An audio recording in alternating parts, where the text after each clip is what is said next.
Assalamualaikum. Allahu Akbar, Allahu Akbar. I took my Shahada officially on my wedding day, and I remember the experience. I had been introduced to Islam for many years, and it was such an emotional experience. It was, subhanallah, I was surrounded by family, I was surrounded by friends.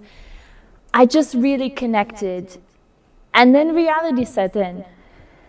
And I realized to grow closer to Allah subhanahu wa ta'ala, I needed to address my former sense of self. I really needed to address my former life. Because you see, I'm a former prostitute. Since I was 11 years old, I've been struggling with eating disorders. I've been struggling with depression. I've been struggling with the concept of love. And today I stand in front of you as a survivor, almost. Because my path to Islam was lonely, but my path after was lonelier, because I was alone. And I couldn't connect to my former friends, my former lifestyle, but I couldn't connect to my new ones either, because I was ashamed of where I came from, and I was ashamed with the way that I lived my life before. And I didn't want to be shunned from this community. So, years later, I decided to write my revert story. And I wanted to be anonymous because I was afraid to be judged. The feedback that I received from publishing my revert story and my former experiences and my experiences coming to Islam, I received feedback that was both positive and negative.